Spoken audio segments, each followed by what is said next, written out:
My name is Jess Reed, and this is the Iliad, Book 4, The Armies Clash. The gods all sat assembled in the golden courtyard, with Zeus there too. Gracious Hebe went among them, pouring nectar.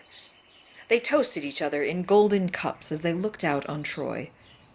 Then Zeus, son of Cronos, wishing to irk Hera with a sarcastic speech, addressed them in deviously provoking words. Menelaus has two goddesses assisting him, Hera of Argos and Athena of Alalcomene. But they sit far away, looking on, enjoying themselves, while Aphrodite, who loves laughter, helps Paris all the time, protecting him from death. Now, for instance, she's just rescued him from certain death. For war-loving Menelaus was the victor, no doubt of that. But why don't we discuss how this warfare is going to finish up? Whether we should reignite harsh combat, this horrific strife, or make both sides friends. If the second option pleases us all, if we find it sweet, then King Priam's city remains inhabited, and Menelaus takes Argive Helen home with him. Athena and Hera sat together, muttering, plotting trouble for Trojans.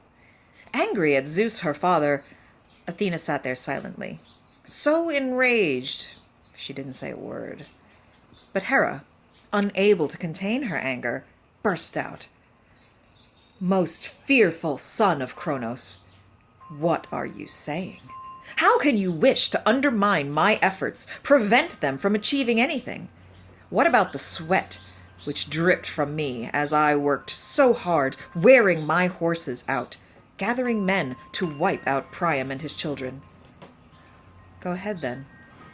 But all we other gods do not approve of what you are doing. Then Cloud-gatherer Zeus, irritated, said to her, Dear wife, what sort of crimes have Priam or Priam's children committed against you, that you should be so vehemently keen to destroy that well-built city Ilion? If you went through its gates or its huge walls, you'd gorge on Priam and his children, other Trojans too, swallow their flesh raw. That's what you'd do to slake your anger. Do as you wish. We should not make this matter something you and I later squabble over, a source of major disagreements. But I will tell you this, keep it in mind. Whenever I get the urge to wipe out some city whose inhabitants you love, don't try to thwart me. Let me have my way.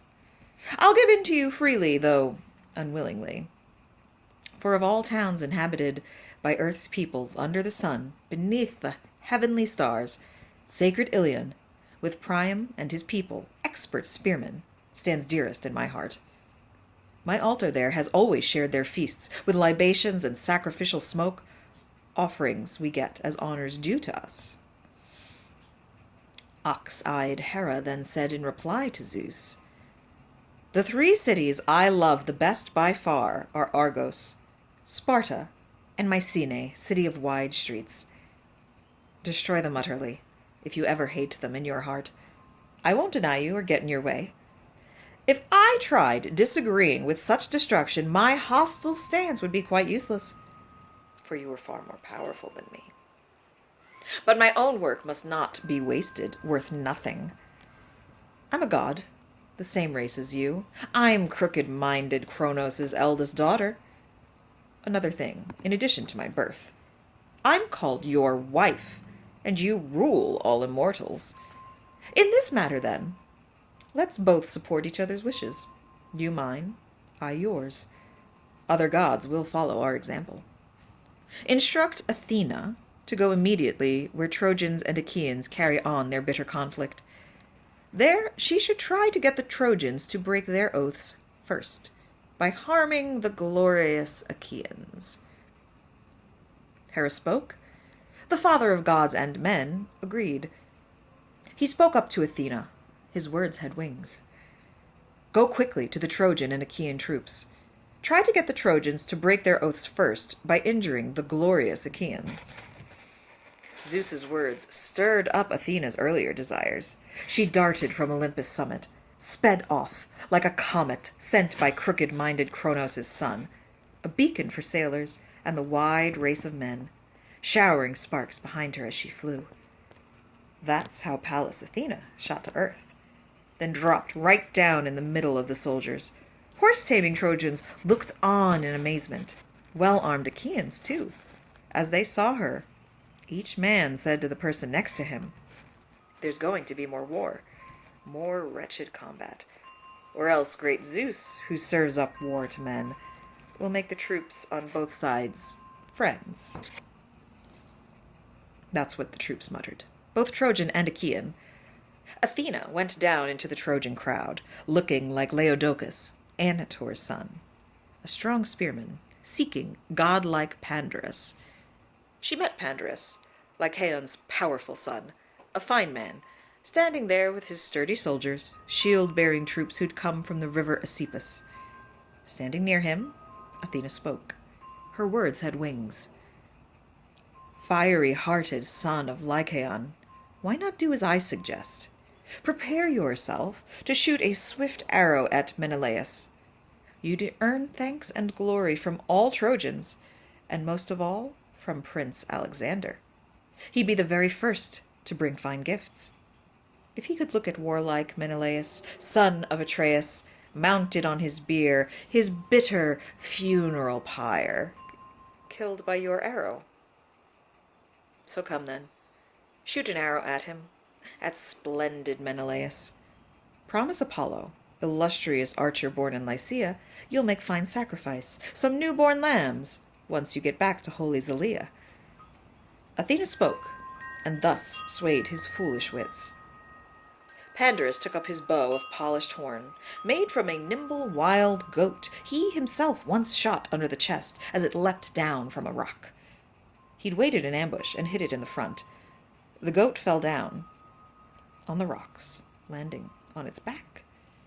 Horns on its head were 16 palm-widths long.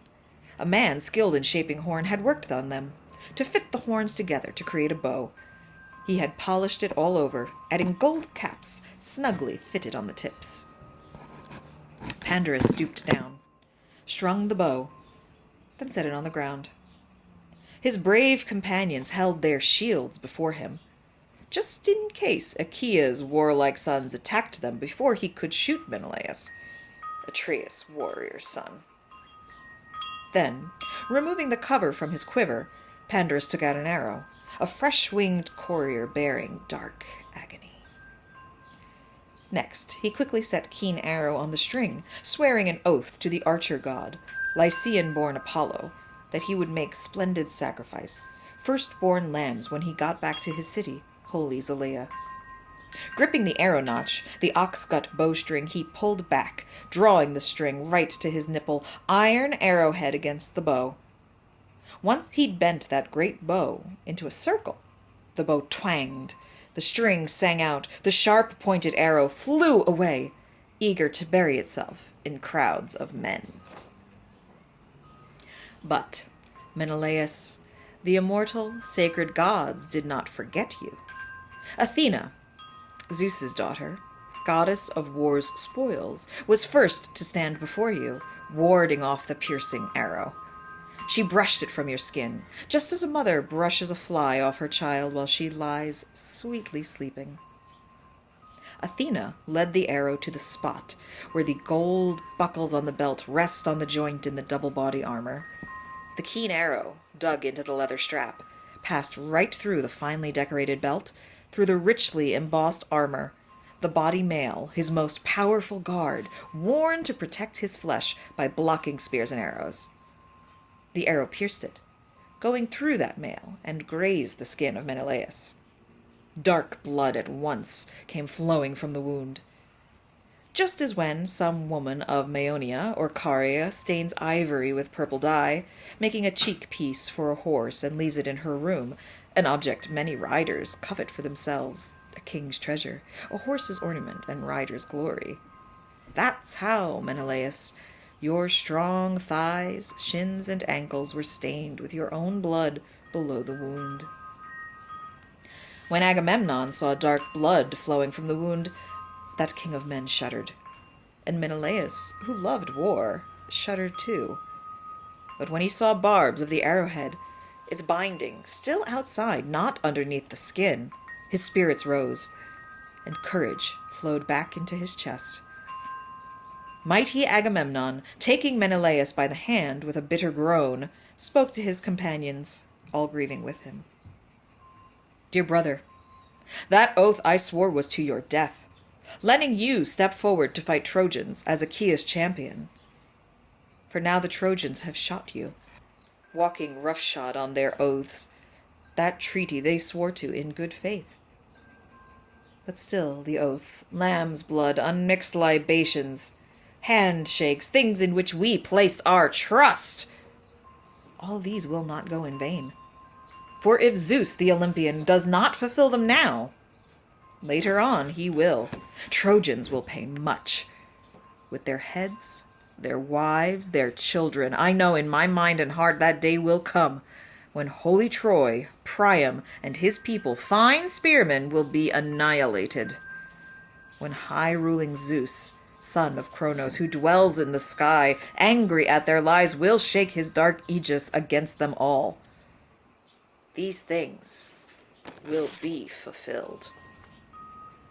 But, Menelaus, I'll be in dreadful pain on your account if you die. If fate now ends your life, if I return to Argos totally disgraced, for Achaeans immediately will think of home, leaving Priam and his Trojans here in triumph, abandoning Helen, an Argive woman. Your bones will lie rotting here in Trojan soil, recalling the work we failed to finish.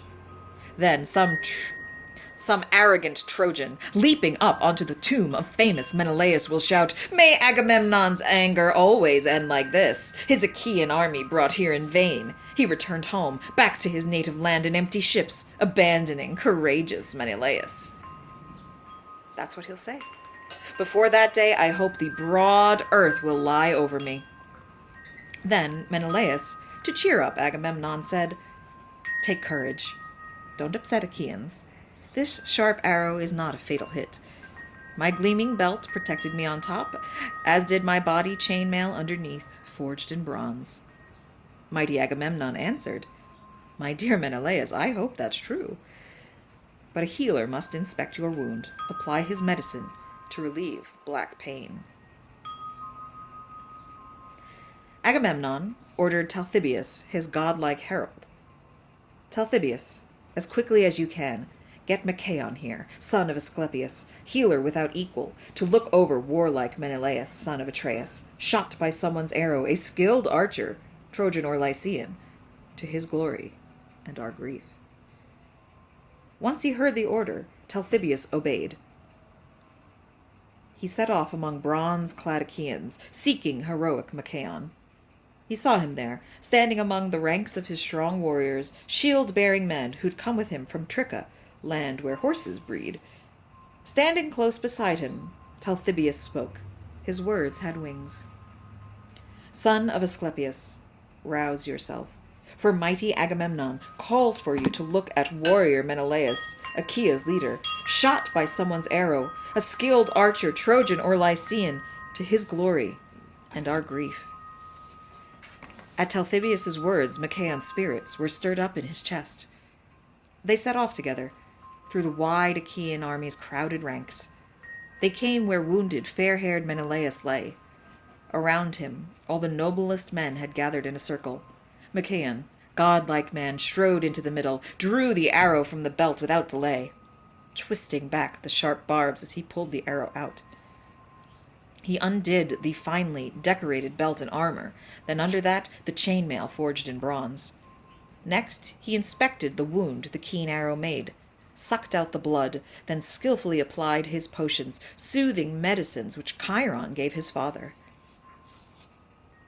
While the Achaeans were looking after Menelaus, lord of the loud war shout, Trojan ranks advanced, shields heavy, once more armed with all their weapons, fully charged with passionate desire for battle. Then you would not have seen Lord Agamemnon sleeping, hiding, or not keen to fight. Quite the reverse. He was moving out to combat, to man-ennobling war. He left his horses and ornate bronze chariot with his aide, Eurymedon, son of... He left his horses and ornate bronze chariot with his aide, Eurymedon, son of Ptolemaeus, son of Piraeus, who held the panting horses at a distance. For Agamemnon had ordered him repeatedly to keep the horses ready, for the time his limbs grew tired from moving through so many soldiers. He went around on foot, inspecting warrior ranks.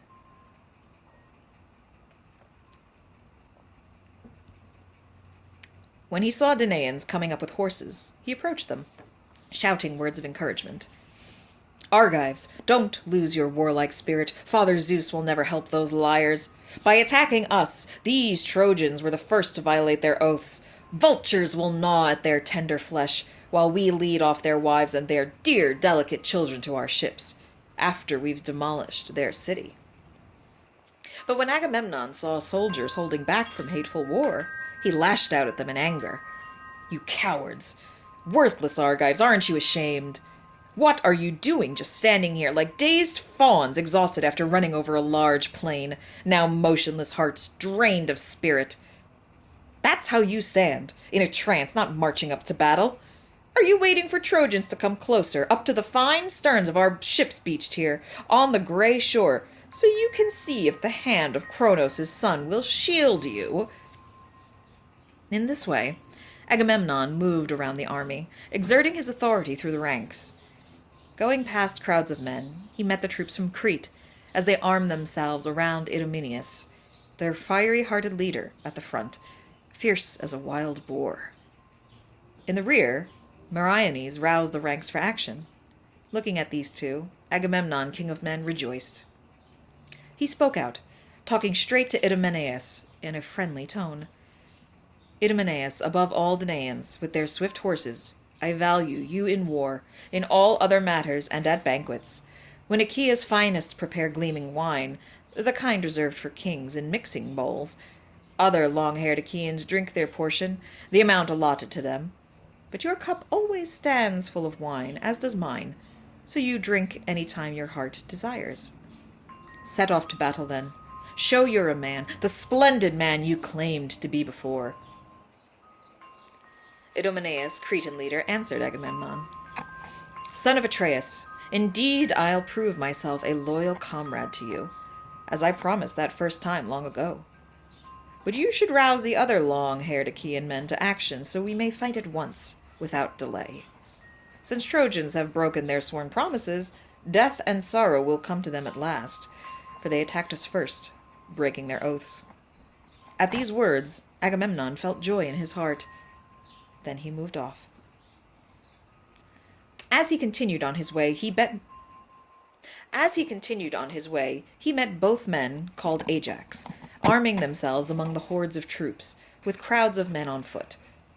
Just as a goatherd, high on a lookout, sees a cloud coming across the sea, driven by west wind's force, something that from a distance seems pitch black as it moves across the sea, driving a huge storm. And shuddering at the sight, he takes his flocks into a cave. That's how the dense ranks of young men, God's favorites, marched around both Ajaxes, ready for war, all dressed in black, with shields and spears. Seeing them, powerful Agamemnon felt great joy. He shouted out to them in words with wings. You two Ajaxes, leaders of the Argives armed in bronze, for you I have no orders. It is not right for me to urge you forward. Both of you are rousing men to fight with all their force. By Father Zeus, Athena, and Apollo, I wish such spirit would fill each man's chest. Then King Priam's city would soon topple. We'd capture it, destroy it utterly. With these words, he left them there, going on to others.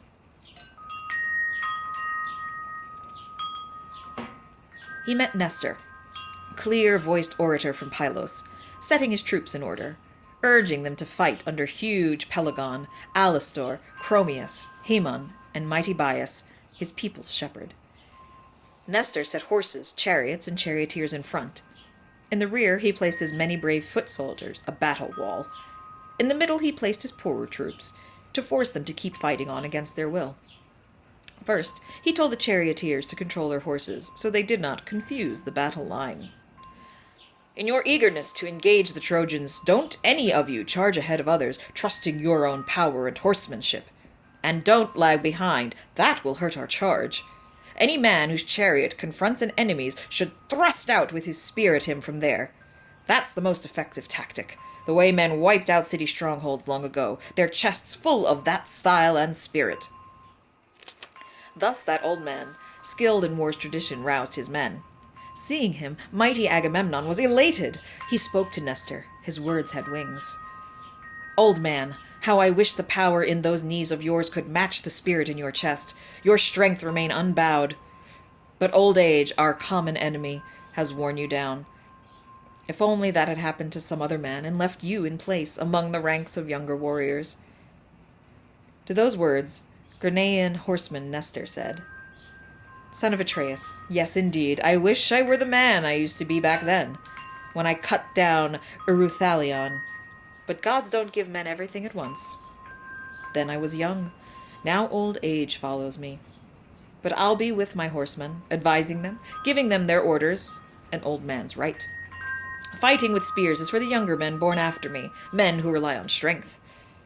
Nestor spoke. Filled with joy, Atreus' son moved on.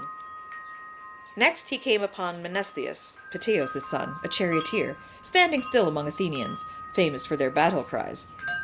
Close by them, resourceful Odysseus stood among his troops, Cephallenian soldiers, powerful fighting men. These warriors had not yet heard the call to battle, for the armies of horse-training Trojans and Achaeans had only just begun to march against each other. So Odysseus' soldiers stood, waiting for the rest of the Achaeans to charge against the Trojans and begin the fight. Seeing this, Agamemnon, king of men, spoke out, rebuking them. His words had wings.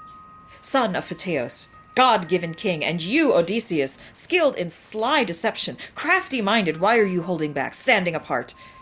Are you waiting for the rest? By rights you two should be with those in front, sharing the heat of battle. At banquets, when we Achaeans feast our senior men, you hear me call your names out first. Then you like to have roast meat and cups of wine, honey sweet, to your full heart's content. But now you'd be quite happy, looking on if 10 Achaean groups were fighting here with ruthless bronze before your very eyes. Resourceful Odysseus, scowling grimly, then replied, Son of Atreus, how can you say such things? How can you claim I'm hanging back from battle each time we Achaeans rouse ourselves for war against horse-taming Trojans? If you want, if it's of interest to you, then you'll see Telemachus' dear father battling horse-taming Trojans at the very front. What you've been saying is clearly nonsense. Mighty Agamemnon saw the anger in Odysseus. He smiled at him and took back what he'd just said. Odysseus, you resourceful man, divinely born of Laertes, I'm not finding serious fault with you. I'm issuing no orders to you. I know that spirit in your loyal chest is well disposed. We both are of one mind. If I've said something bad, we'll make it good. May the gods bring all of this to nothing. With these words, Agamemnon left Odysseus there, moving on to other men. He met Diomedes, Tydeus' high-spirited son, standing by his horses and his well-made chariot. Beside him stood Sthenelus, son of Capaneus. Seeing them, Agamemnon spoke out in rebuke. His words had wings. Alas, Diomedes, son of fiery-hearted horse-taming Tydeus, why are you hiding, just watching battle lanes? Tydeus was not a man to shirk like this. He fought his enemies in front of his companions. That's what they say, those who saw him work. I never saw him for myself. People claim he ranked above the rest. Once he came to Mycenae as a peaceful guest with godlike Polynices, mustering men to assault the sacred walls of Thebes. They begged us to give them worthy comrades. Mycenaeans, willing to comply, agreed. But then Zeus later changed his minds, revealing an unlucky omen to them. So Tydeus and Polynices left. On their way, they reached the river Asapus, its lush grassy meadows full of reeds. Sent by Achaeans as envoys to Thebes, Tydeus went there. He found Cadmeans feasting in large numbers in the palace, home of the great Eteocles. Though a stranger, all by himself in that Cadmean crowd, chariot fighter Tydeus was not afraid. He challenged them in various contests. Athena helped, so he won them all with ease. Horse-breaking Cadmeans were upset with him. They organized a strong ambush as he returned, 50 young men with 2 leaders, that godlike hero Maon, Hamian's son, and warlike Polyphontes, son of Autophonus. But these men came to fatal, shameful ends. For Tydeus killed them, all but one. He let Maon go home, sent him away, in obedience to an omen from the gods. That's the man Atollan Tydeus was. But his son is a lesser man than he, though better when it comes to talking. Mighty Diomedes did not reply to Agamemnon's words, shamed at the rebuke from a king whom he respected. But Sthenelus, son of famous Capaneus, answered, "Son of Atreus, don't spread lies. You know the truth. We claim we're far better than our fathers. We captured Thebes, city of 7 gates, leading smaller forces over stronger walls, trusting signs sent by the gods and Zeus's aid. The others died through their own foolishness, so don't give our fathers' honors high as mine." Powerful Diomedes, frowning, spoke to Sthenelus. Powerful Diomedes, frowning, spoke to Sthenelus. "My friend, stay quiet. Follow my advice. For I'm not hurt that Agamemnon, the army's shepherd, urges armed Achaeans on to battle. For he will get the glory if Achaeans annihilate the Trojans and capture sacred Ilion. And he'll get great sorrow if Achaeans are wiped out. But come, let's get our 2 minds working to rouse our spirits for this coming fight." Diomedes spoke. Then, with his weapons, he from his chariot came down to the ground. Around his chest the bronze rang fearfully as he moved into action, a sound to make even brave warriors afraid.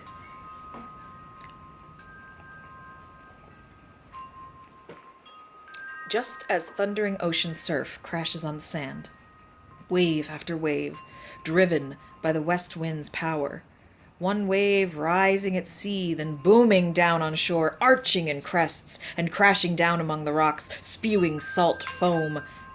So then Danaan ranks, row after row, moved out, spirits firmly set on war. Each leader issues his own orders to his men. The rest march on in silence. You would never think such a huge army could move out with its voice buried in those chests, in silent fear of their commanders. As they marched, the polished armor on them glittered. As for the Trojans, they were like thousands of ewes standing in a rich man's farm, bleating constantly, waiting for someone to come and collect white milk as they hear lambs call. Just like that, the din rose up through the widespread Trojan force. They shared no words. They had no common language, but mixtures of tongues with men from many lands. Ares urged the Trojans on, while bright-eyed Athena kept rousing the Achaeans. With them came terror, fear, and tireless strife, sister and companion of man-destroying Ares. At first, small in stature, she later grows enormous, head reaching heaven, as she strides across the earth.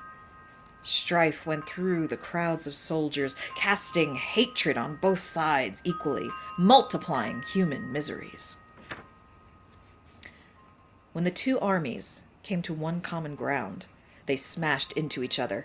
Shields, spears, fierce angry men encased in bronze. Studded shields bashed one another. A huge din rose, human cries of grief and triumph, those killing and those killed. Earth flowed with blood. Just as streams swollen with melting snow pour out, flow downhill into a pool, and meet some torrent from a great spring in a hollow gully there, and the shepherd in the distant hills hears the roar. So the shouts and turmoil resounded then from warriors as they collided. Antilochus was the first to kill a man, a well-armed Trojan warrior, Echepolus, son of Thalesius, a courageous man who fought in the front ranks. He hit his helmet crest, topped with horsehair plumes, spearing his forehead. The bronze point smashed straight through the frontal bone. Darkness hid his eyes, and he collapsed like a tower, falling into that frenzied battle. As he fell, powerful Elfnor, son of Chalcedon, courageous leader of the Abantes, seized his feet and started pulling him beyond the range of weapons, eager to strip him of his armor quickly. But Elfinor's attempt did not go on for long. Great-hearted Agenor saw him drag the dead man. He stabbed Elfinor with his bronze spear right in his exposed side, where his shield left him vulnerable as he bent down. His limbs gave way as his spirit left him. Over his dead body, Trojans and Achaeans kept fighting grimly on, attacking like wolves, man whirling against man. Then Ajax, son of Telamon, hit Samosius, Athenian's son, a fine young warrior. He was born on the banks of the river Simois, while his mother was coming down Mount Ida, accompanying her parents to watch their flocks. That's why the people called him Samosius. But he did not repay his fond parents for raising him. His life was cut short on great Ajax's deadly spear. As he was moving forward with the men in front, Ajax struck him in the chest by the right nipple. The bronze spear went clean through his shoulder. He collapsed in the dust like a poplar tree, one growing in a large, well-watered meadow, from whose smooth trunk the branches grow up to the top, until a chariot builder's bright axe topples it, bends the wood to make wheel rims for a splendid chariot, letting the wood season by the riverbank. That's how godlike Ajax chopped down Samosius, son of Athenion. Then Antiphus, Priam's son, with his shining helmet, hurled his sharp spear at Ajax through a crowd of men. He missed Ajax, but he hit Lucas, a brave companion of Odysseus, in the groin as he was dragging Samosius away. His hands let go. He fell down on the corpse. Enraged at Lucas' slaughter, Odysseus strode up through the front ranks, armed in gleaming bronze. Going in close, he took his stand. Looking round, he hurled his glittering spear. As he threw, Trojans moved back, but the spear found a mark. It hit Democoon, Priam's bastard son, who had come from Abdios, where he bred horses for their speed. Angry for his friend, Odysseus speared him in the temple. The sharp bronze pressed on through the other side, coming out his forehead. Darkness fell on his eyes, and he collapsed with a crash. The armor on him echoed. Trojans in the front ranks, among them noble Hector, backed away. Raising a shout, the Argives hauled off the corpses and charged ahead much farther. Looking down from Pergamus, Apollo grew annoyed. He called out to the Trojans, shouting, "Charge ahead, you horse-taming Trojans! Don't make Argives happy. Their skin's not made of stone or iron. Once you strike at them, it can't stop flesh-ripping bronze. And Achilles, son of lovely Thetis, isn't in this fight." Gods spoke out from the city. Athena, Tritogenia, mighty Zeus's daughter, rushed among Achaeans, urging companies on if she saw men holding back, hesitant to fight. Death then came to Diores, son of Amarynceus. He was hit by a jagged rock on his right shin beside the ankle. It was thrown by Pyrrhus, son of Imbrasus, captain of the Thracians, who'd come from Enos. The cruel rock crushed both tendons and the bone. He fell onto his back down in the dust. There he reached out with both hands for his companions. His spirit left his body with each gasp he took. Pyrrhus, who'd thrown the rock, ran up and speared his gut. His bowels spilled out onto the ground. Darkness hid his eyes. As Pyrrhus moved off, Thoas, an Aetolian, hit him, his spear striking him above the nipple. The bronze spear point bit into his lungs. Thoas moved into close quarters, pulled the heavy spear out from his chest, drew his sharp sword, then drove it straight into the middle of his belly, destroying Pyrrhus's life. But Thoas could not strip the armor off. For Pyrrhus's companions, Thracian men whose hair is piled atop their heads, rallied round, holding out long spears, forcing Thoas away from them. Thoas was big, strong, and brave, but he fell back, shaken. And so those two warriors lay stretched out in the dirt beside each other, one Thracian chief, one captain of bronze-clad Epeans, and many other men lay dead around them. At that point, no man who joined the battle could take it lightly. Not even one who strolled unhurt through the middle of the fight, untouched by that sharp bronze, with Pallas Athena escorting him by hand, shielding him from flying weapons. For on that day, many Trojans and Achaeans lay there side by side, stretched out together, face down in the dust. Thank you for listening. Please stay tuned tomorrow for Book 5.